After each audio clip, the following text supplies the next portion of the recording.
The 1920s and 30s were a breathtaking spectacle of human ambition. A culture obsessed with flight saw the airplane hailed as a mechanical messiah. The sky, the ultimate new frontier. In this golden age of aviation, pioneering women like Amelia Earhart soared to fame, becoming as famous as film stars.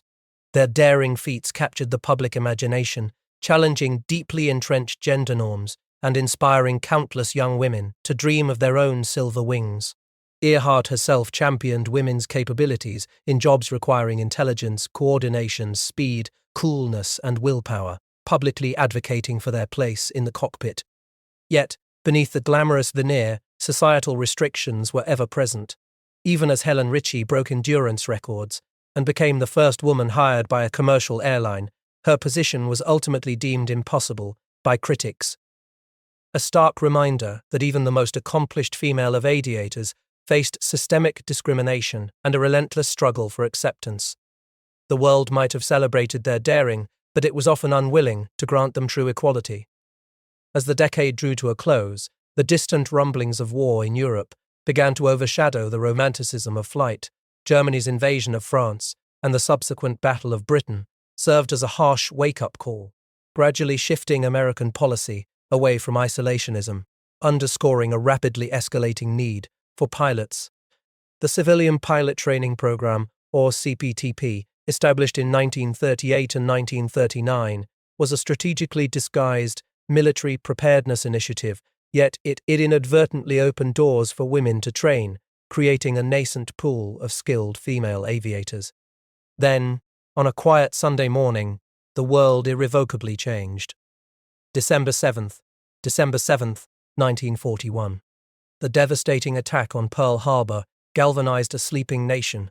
The urgent demand for pilots and personnel became immediate and critical, transforming the desire of women pilots to fly from a personal passion into a patriotic imperative. The attack served as an undeniable catalyst, igniting a fierce determination in women across the country to seek ways to serve their country in the air. Jacqueline Cochran, a renowned air racer, had already observed the effective use of air girls and WAIF by the British Royal Air Force.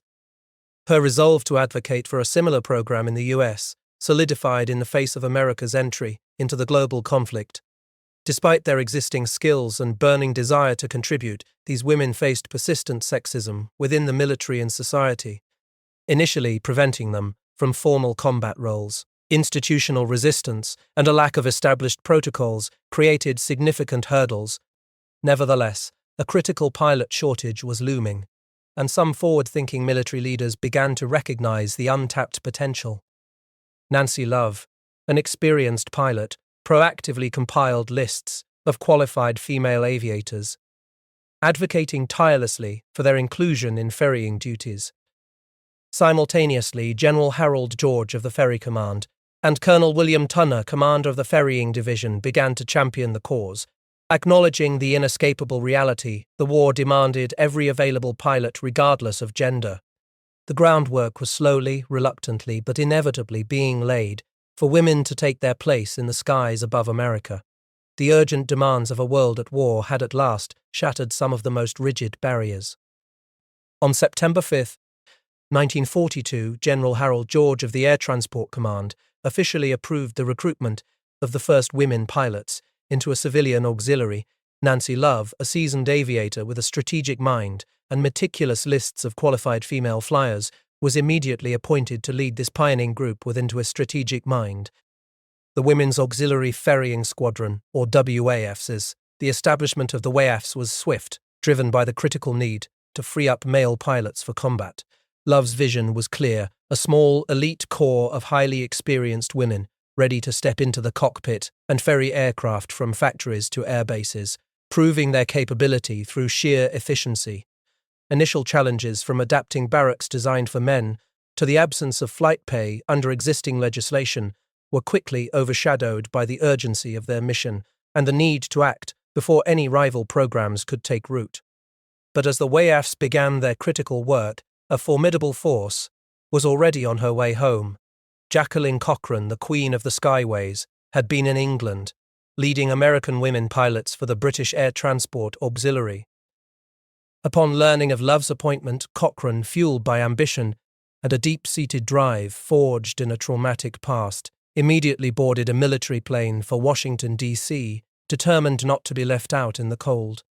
General Henry Hap Arnold, Chief of the Air Corps, found himself caught between these two powerful personalities, each with unbridgeable differences in vision.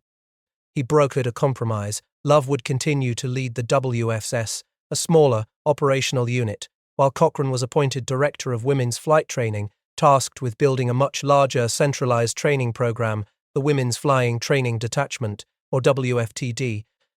Cochrane's leadership was as glamorous as it was demanding, and the rapid establishment of the WFTD faced immediate logistical hurdles.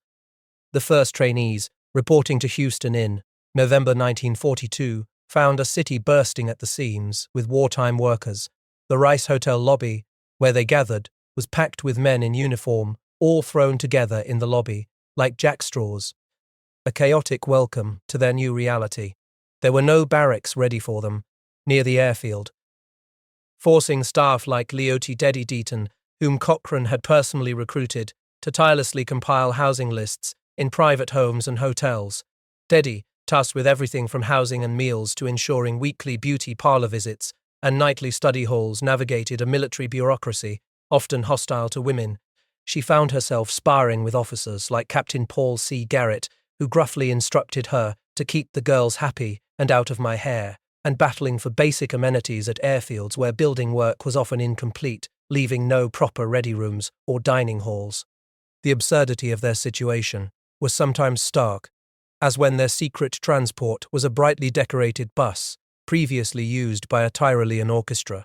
Despite the difficult conditions, the independent spirit and prior experience of the trainees proved invaluable. Many, like Dora Dargy, had been flying for years, and found that climbing into the cockpit of a Stearman was like meeting an old friend. This often meant that the experienced women pilots found themselves, in effect, instructing the newly hired male instructors who were unfamiliar with the civilian aircraft the WFTD used. This dynamic shift made it hard to wash any of us out and allowed the women to quickly demonstrate their competence. Dora, a self-described country girl, recalled Lieutenant Alfred Fleischmann's empathetic yet firm orientation speech, acknowledging the loss of glamour, ill-fitting clothes, cold water in showers, dust, noise, and tough instructors, but emphasizing their unique role as an experiment that would advance the cause of equality for women. Determination, like that of many others, swelled in response. The initial successes of both the WAFS and WFTD programs unequivocally demonstrated women's capability as pilots, laying crucial groundwork for future integration. Their skill, resilience, and sheer determination under demanding circumstances began to chip away at deeply entrenched skepticism within the military and society. Recognizing the mutual success and the need for a unified effort, the WAFS and WFTD programs were officially merged, forming the Women Airforce Service Pilots, or WASP, a unified though still civilian organization ready to take on the skies for their country. The journey of the Women Air Force Service Pilots was one of relentless proving, a testament to their skill, and an enduring battle against entrenched skepticism. At Avenger Field in Sweetwater, Texas, the program truly found its footing, evolving into a crucible of standardized, rigorous training. What began as 115 flying hours for the initial classes quickly expanded to a demanding 210 hours for later recruits. Ground school, once 180 hours, swelled to 309 hours of intense academic study, delving into the intricacies of engines, weather patterns, and instrument navigation. Complementing this aerial and intellectual rigor was 60 hours of military training, 42 of which were dedicated to the precise movements of close-order drill and ceremonies, forging a disciplined corps of aviators. The women, often held to higher standards than their male civilian counterparts, swiftly mastered an astonishing array of aircraft. From light trainers to formidable pursuit planes, they flew them all. Teresa James, an experienced pilot, recalled her initial encounter with the powerful P-51 Mustang, calling it a little jackrabbit compared to the heavier P-40 she was accustomed to. But they adapted, they conquered. The very notion that women were somehow incapable of handling complex, heavy aircraft was systematically dismantled, flight by flight. Perhaps the most dramatic debunking came when Dora Dokia Didi Mormon were called upon to fly the B-29 Superfortress. This monstrous aircraft, a flying apartment building with a 141-foot wingspan, had spooked male pilots with its early engine issues and a deadly crash. But Dora and Didi, with the ease of seasoned professionals, demonstrated their command of the B-29, directly challenging male objections and proving women's competence with the most advanced aircraft of the era. They didn't just fly, they shamed, opening the eyes of even the most hardened skeptics. Beyond ferrying, WASP duties expanded into increasingly hazardous and specialized missions. They towed targets for anti-aircraft gunnery practice, flew strafing missions, undertook engineering test flights, and provided crucial instrument instruction to male pilots. Dora Doherty's first tracking mission in an A-24 Banshee, despite a dead radio, gave her the feeling of a real flyer and that they were really doing something to help with the war. They flew BT-13As, L-38s, L-38s, L-4As, PT-19As and tandem L-2 liaison planes, deploying to ferrying groups across the country, including remote outposts like Great Falls by late 1942. These were not dishwashing flying jobs, but critical, dangerous assignments. This expanded role came at a profound cost. In total, 38 WASP members gave their lives in service, a stark reminder of the inherent dangers. Hazel R. Ying Lee died in an accident on November 25, 1944, and Mary Louise Webster on December 9, 1944, when her plane accumulated ice on its wings and crashed. Each death sent ripples of sorrow and grim determination through the ranks. Yet, despite their sacrifice, these fallen pilots, and indeed all WASP, were denied military benefits due to their civilian status. This injustice meant no military funeral, no flag draped over their casket from the army, and families left with only a meager $200 Civil Service Commission death benefit, in stark contrast to the $10,000 offered to male military personnel. It was a systemic failure that would haunt the WASP for decades, highlighting how their lives in the eyes of the army were considered close to worthless. Even after their eventual recognition, the narrow scope of the 1977 legislation meant many World War II GI benefits were already gone, a lasting consequence of this initial denial of status. Throughout their service, WASP pilots grappled with persistent societal prejudices and skepticism. While their novelty and skill initially made them a media sensation, this public fascination often masked or was quickly overshadowed by underlying biases. Marty Martin, a minister's daughter, found her ambition ignited by a Look magazine article featuring women ferry pilots, whizzing around the country in their shining planes.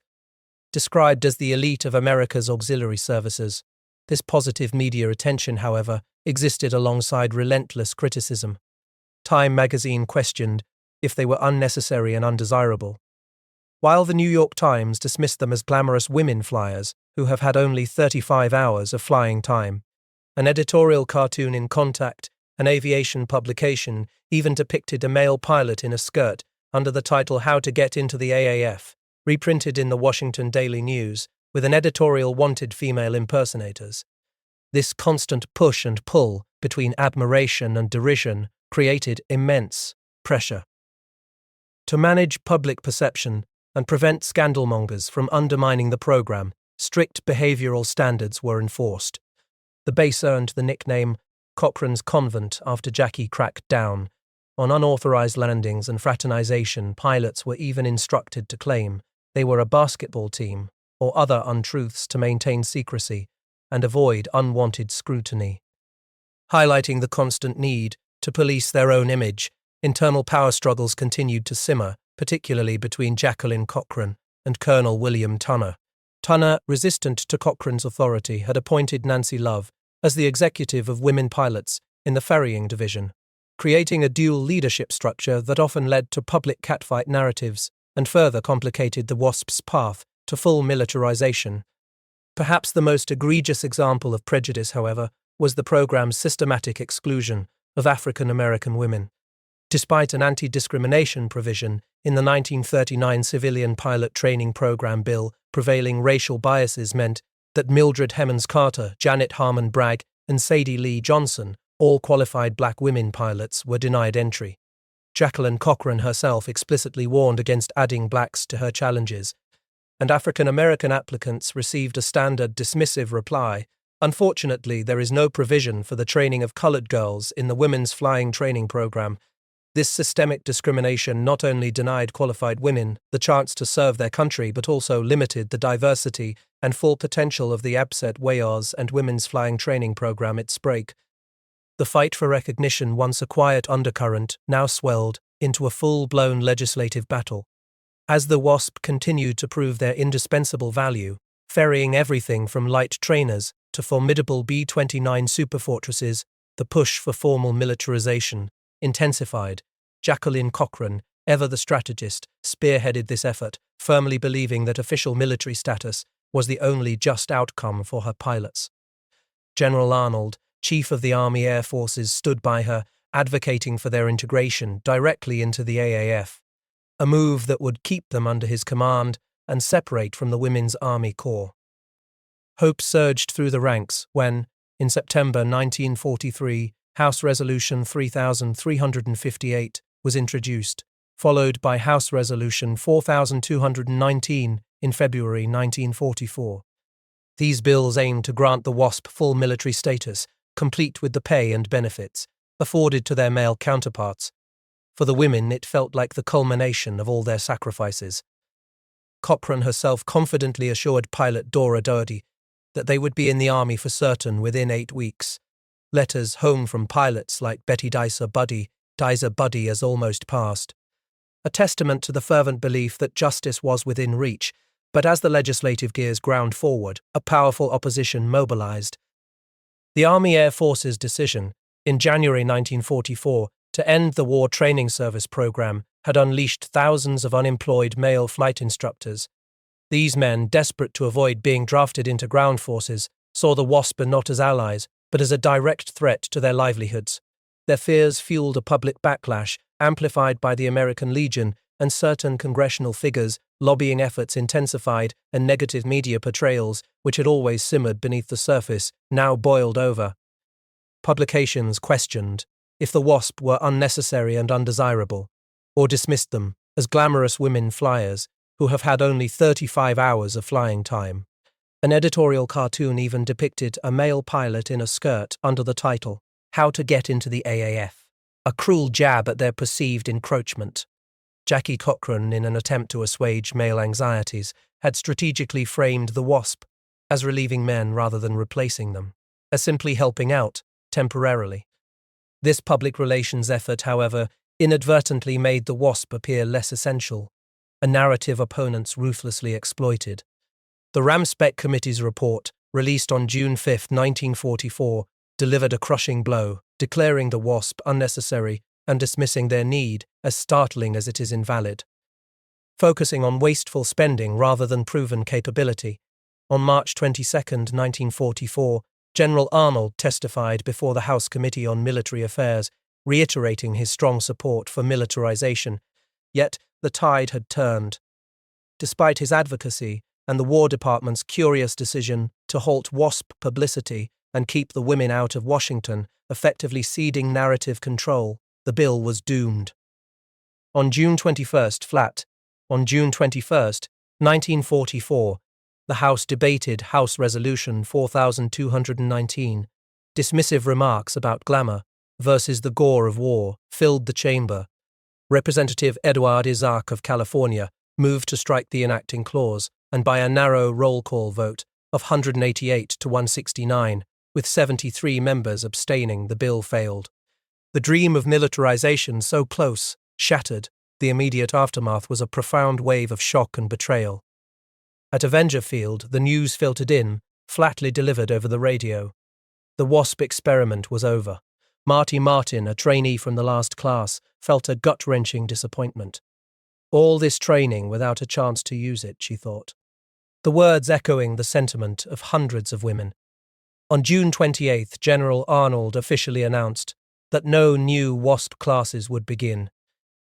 Telegrams dispatched on June 27 cancelled Class 45W1, leaving 42 women who had already arrived at Sweetwater to be met by Deddy Deaton with the devastating news.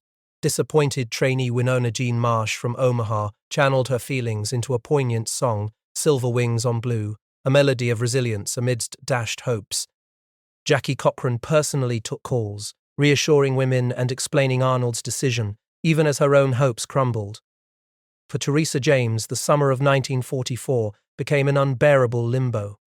Weeks after D-Day, her husband Dink, a B-17 bomber pilot, went missing in action over England. She received his last letter, dated June 21st, from Snetterton, England, just as the WASP bill failed.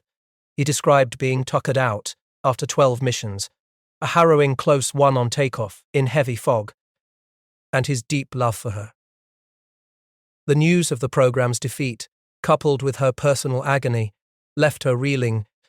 On October 1st, with ears, 1944, the final blow landed. General Arnold informed Jackie Cochran of the WASP program's impending disbandment, effective December 20th. He cited shifting war priorities and the failed militarization, stating that the experiment had yielded sufficient data and the WASP would soon become pilot material in excess of needs. He acknowledged, "You have freed male pilots for other work," but the words rang hollow.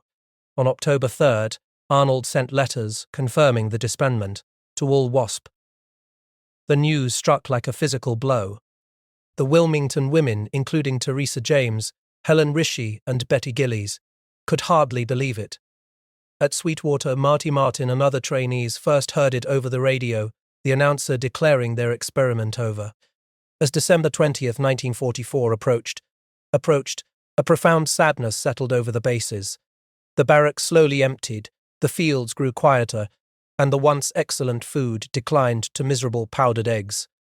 Just before Thanksgiving, tragedy struck again, when Hazel R. Ying Lee, a Chinese-American pilot, died in a mid-air collision while ferrying a P-63 King Cobra to Russia. Her body was later refused by a local funeral home and cemetery on the West Coast, due to racial prejudice, a stark reminder of the systemic biases that permeated even death. The final graduation ceremony for the Dorbst took place on December 7th, 1944, at Avenger Field. Jackie Cochran, initially overcome with emotion, appeared as though she had been through a terrific battle and lost. General Arnold, however, delivered a powerful speech declaring, "You and more than 900 of your sisters have shown that you can fly wingtip to wingtip with your brothers. If ever there was any doubt in anyone's mind that women can become skillful pilots, the WASP have dispelled that doubt." He saluted them, affirming the Army Air Force's pride and debt.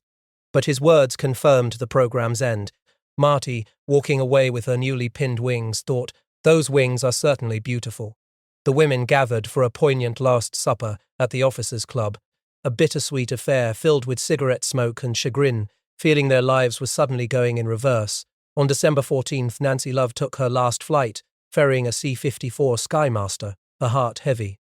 That same day, a fire erupted at the Newcastle Officers' Club, symbolically destroying their wartime home. On December 20th, the official last day, the women turned in their uniforms and equipment, stripping off their Santiago blue and putting on the same civilian clothes they had arrived in. They walked off base for the last time, leaving behind the only life they had known for 2 years. For Teresa, it was like losing a big family, feeling something died right there. The abrupt inactivation was confusing and galling, especially with the Battle of the Bulge raging in Europe and kamikaze attacks in the Pacific. Many felt guilt and embarrassment about going home while the war continued. Travel was a nightmare. Their civilian status meant no automatic travel privileges. Florence Schutze and Caroline Shum, for instance, were stranded in Las Vegas when pilots chose leisure over their transport duty, forcing Schutze to borrow money and take a bus home for Christmas with only $10.35 to her name. Back home, the WASP struggled with reintegration, stripped of purpose, and frustrated by idleness.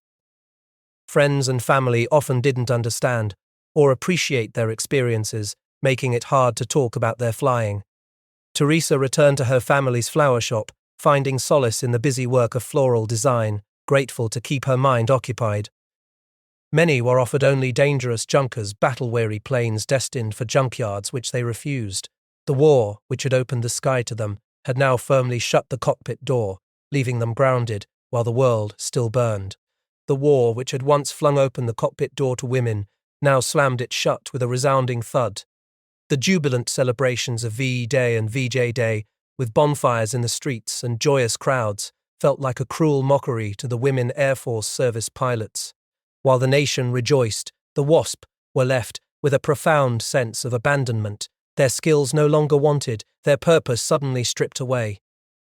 It was, as Dora Docherty described, the dear, lovely, repulsive 20 of broken dreams. The immediate post-war years were a period of jarring readjustment. Dora, like many, faced a harsh truth. The commercial airline industry, despite her proven expertise, with everything from Stearmans to Superfortresses, had a firm no women pilots policy. She faced repeated rejections in 1945 and 1946. Her qualifications rendered irrelevant by lingering gender biases. Her male pilot friend, Mac, captured the shared despair, calling it the clipped wing dilemma, lamenting the societal expectation for women to return to a pink chiffon civilian world rather than the ozone industry. Marty Weil, who had once felt thrilled at Sweetwater, now felt exiled from Eden. She struggled to find any flying work, and in one particularly galling instance was fired when her boss explicitly stated, "I didn't hire you to be looking for a husband." Her life, like that of many WASP, became consumed by traditional roles, running a small farm, raising 5 children. She, along with others like Carol Bailey Bosca, often felt compelled not to discuss their WASP service with their husbands or friends. Sensing a lack of understanding or even resentment from a society that now championed domesticity above all else, Florence Schutze Reynolds voiced the deep regret shared by many, lamenting the lost educational opportunities due to their denial of GI Bill benefits. Dora, seeking camaraderie, even enrolled in classes at Northwestern University in 1945, only to be denied entry to the campus Veterans Club because she was not considered a true veteran.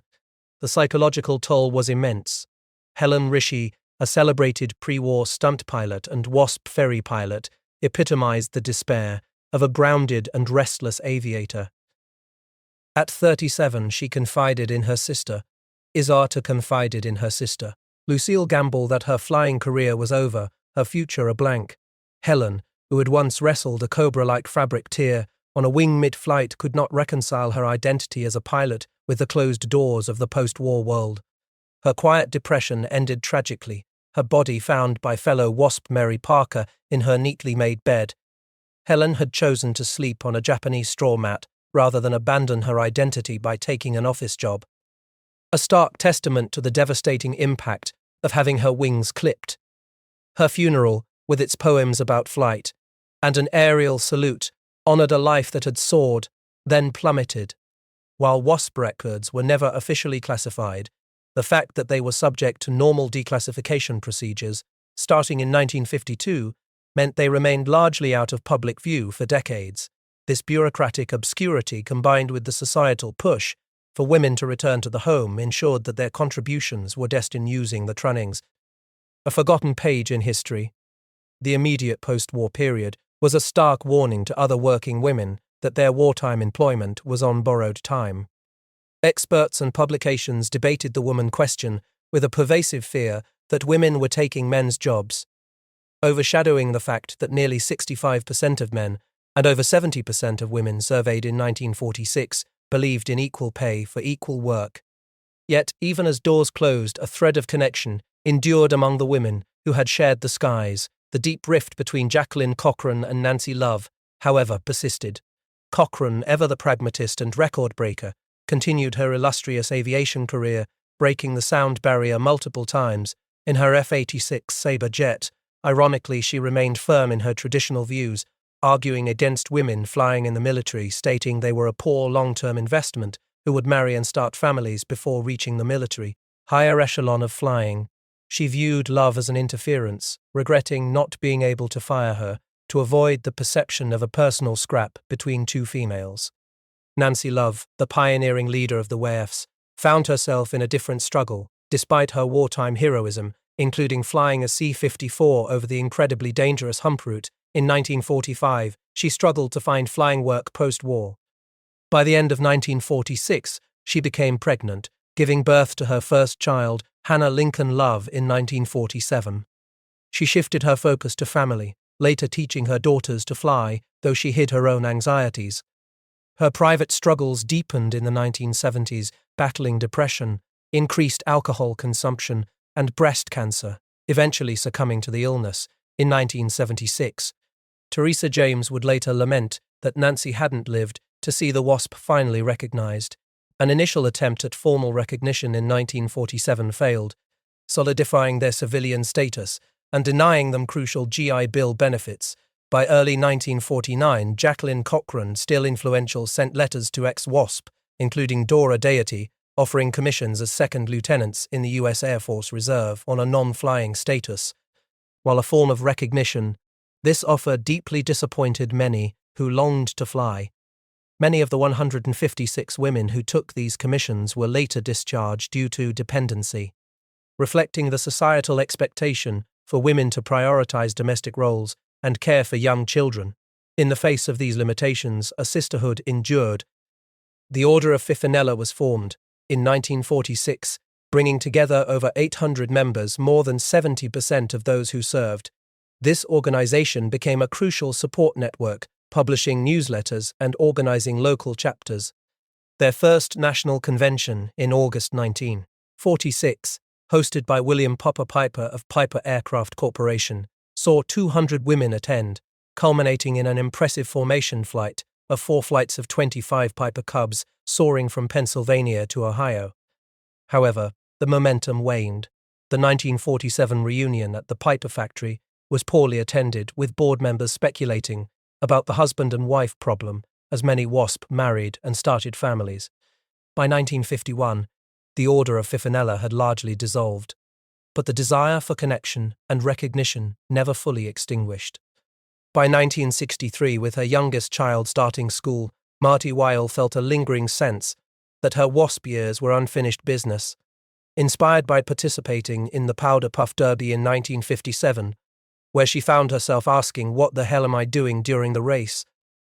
Yet feeling it reminded her who she was besides mother and wife, Marty began efforts to reunite the WASP. This culminated in the first major WASP reunion since the 1940s, marking the 20th anniversary of their disbandment. In 1964, at the 99's convention in Cincinnati, drawing 86 attendees, it reignited a sense of shared history and purpose. Marty began publishing the Order of Fifinella newsletter in October 1964, rekindling a dormant sense of community. The newsletters grew, connecting WASP like Elaine Harmon, who after her husband's death in 1965 worked as a real estate appraiser, watching every nickel and dime, yet still supported reunion efforts, her children even pooling money for her plane ticket. By 1969, Betty Jo Reed planned a silver anniversary reunion for their deactivation, hosted at pioneer aviator Jackie Cochran's ranch. This gathering drew 275 WASP, including figures like Chuck Yeager and Colonel Bruce Arnold, son of General Arnold. The reunion was a vibrant mix of camaraderie and underlying tensions. Jackie Cochran, initially impatient with Marty Weil's calls, embraced the Goldilocks nickname playfully given to her by Dora Dougherty. While Cochran celebrated individual WASP achievements, she held traditional views on women's roles, telling John Terrell Moreo that motherhood was the most wonderful thing a woman can do. Yet the WASP gathered in Cochran's room around on the floor and talked, just like the old days become Godness room. Around on the floor and talked, just double Godness way system, reliving their experiences and reinforcing their unique bond. The 1972 reunion at Sweetwater, attended by over 300 WASP, was highly emotional, filled with hangar flying as they reminisced. A powerful testament to the enduring sisterhood that would soon launch a renewed fight for their rightful place in history. The year 1976 opened with a quiet, insidious betrayal. For decades, the Women Airforce Service Pilots had carried the sting of their wartime dismissal, their contributions erased from official memory. Their fight for recognition had been a quiet, often frustrating undercurrent in their lives, a doing her thing with a pencil, as Teresa James described her own tireless behind-the-scenes advocacy since the 1960s. Many, like Nancy Love, whose private struggles with depression and illness had tragically ended with her death in October 1976, would never live to see justice. But then, a newspaper article landed like a slap across the face. The Air Force, it declared, was accepting women pilots for the first time. This wasn't just an error, it was an erasure, a blatant disregard for the 1,102 women who had already flown for their country.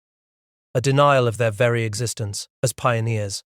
For women like Marty Weil, Dora Doherty, and Teresa James, it ignited a fury that galvanized them into action. Heroines flew dangerous flights, proclaimed one headline. America's forgotten heroines keep fighting, cried another, as the WASP, many now grandmothers, mobilized through frantic calling trees and a humble broom closet office in Washington, D.C., the rising tide of the civil rights and women's rights movements, with the Equal Rights Amendment gaining traction, finally created a political climate where their outrage might be heard. B. Falk Haydew, president of the Order of Fifinella, declared a new policy, public satiety. The time for quiet diplomacy was over. The renewed fight, led by the WASP Militarization Committee formed in 1973, became a protracted legislative battle. Dora Doherty, who had diligently earned multiple degrees in aviation education without the benefit of a GI Bill, prepared the opening testimony. She approached the task with the same meticulous rigor she applied to her doctoral dissertation, determined to strip away extraneous and emotional issues, to arrive at the true merits of their case. On May 25th, the 2%, 1977, Dora, poised and articulate, delivered her 42-page statement before a semicircle of senators and a phalanx of photographers. Behind her, nearly 40 other WASP, a dozen in their distinctive Santiago blue uniforms, filled the visitors section. Their silent presence a powerful testament to their shared history. The initial resistance was palpable, marked by what one observer called an attitudinal wall and the casual chauvinism of some congressmen. Opponents like John Summer Jr. of the American Legion argued that granting veteran status to the WASP would denigrate the term veteran, but an unlikely ally emerged in Senator Barry Goldwater, a former Air Force pilot himself. He saw through the prejudice, passionately endorsing their cause. Benefits were due to the WASP because of the nature of their duties, he argued, not merely for recognition, adding that their sex was the very reason they were not militarized. A critical turning point arrived, with Antonia Handler Chase, Assistant Secretary of the Air Force, for Manpower, Reserve Affairs, and Installations. Her testimony, though officially neutral, proved a game-changer, shifting the Air Force's stance by linking WASP recognition to the new environment to recognize women as persons today, as well as pilots. Then, in a light bulb moment that cut through decades of bureaucratic obfuscation, Congressman Olin Tiger Teague, chairman of the House Committee on Veteran Affairs, examined a WASP discharge paper. He realized with startling clarity that these women were members of the military in everything but name, battle fight, that bureaucratic character. The passing the buck mentality finally gave way to undeniable truth. On November 23rd, 1977, the decades-long struggle culminated in a moment of profound triumph. President Jimmy Carter signed House Resolution 8701, officially declaring WASP service as active duty for Veterans Administration purposes. From the balcony, the Dobust, resplendent in their blue uniforms and silver wings, erupted in laughter, hugs, and toasts. Dora Doherty's words captured the collective relief and pride. No longer did we hold the title of forgotten women pilots. Our Uncle Sam had recognized us as his first military women pilots. We could now take our place proudly and with honor among those who served, fought, and died for their country. The entire recognition effort, a testament to grassroots determination, had cost the WASP a mere $12,000. For Teresa James, however, the joy was tinged with sorrow, a deep regret that Nancy Love hadn't lived to see the bill pass. Yet full justice remained elusive. The 1977 legislation, narrowly defined, left many critical benefits untouched, particularly regarding employment preference or retirement credit. This infuriated WASP Elaine Harmon, who, facing a challenging job market for women in their early 60s, questioned, how many closed doors can you go up against? She re-engaged Congress in 1981, testifying before the House Committee on Veterans Affairs. Senator Goldwater once again championed her cause, writing a powerful letter condemning the discriminatory government ruling that women were not persons, and urging against any narrow thinking to disqualify women. the fight for complete recognition continued for decades. The final WASP reunion in Irving, Texas in September 2008 gathered aging women, some in wheelchairs or with canes, yet many still boisterous and in good shape. Younger servicewomen, deeply moved, offered poignant tributes, with House Speaker Nancy Pelosi declaring, "Women Airforce Service Pilots, we are all your daughters, you taught us how to fly." The following year, in June 2009, Congress voted to award the WASP the Congressional Gold Medal, the highest civilian honor. Presented in Washington, D.C. in March 2010, Dora Doherty, ever the pragmatist, acknowledged the most important aspect of the recognition was just that, the recognition. But even this was not the end. When Elaine Harmon died in April 2015, her family faced another hurdle. Arlington National Cemetery, administered by the Secretary of the Army, technically excluded WASP. The denial sparked a public campaign, echoing the decades-long struggle. Finally, in May 2016, legislation was passed, allowing WASP to be interred at Arlington. Elaine Harmon was laid to rest. On September 7, 2016, her funeral marked by a flag presentation and a bugler playing "Day is Done, Gone the Sun" from Taps, a powerful symbol of ultimate recognition. The poignant story of Irene Minter Brady, whose dying wish for an American flag to cover her coffin was also fulfilled with military honors, mirrored this final hard-won victory. This story of enduring spirit, of fighting to be remembered, is why the author embarked on her own lifelong journey. A chance encounter in 1993 with WASP Caro Bailey Bosca at the Bartlesville Bailey-Blaine Expo ignited a lightning moment, the realization of the WASP's profound historical significance and the tragic lack of public awareness. That day, this book began. A 26-year dedication to ensuring their stories, gathered from hundreds of oral histories, letters, and diaries, would never again be forgotten. For the author and for the kids of the WASP, who continue to honor their mother's legacy, the fight for justice was not just history, it was a deeply personal commitment to preserve the truth of these women who taught future generations how to fly.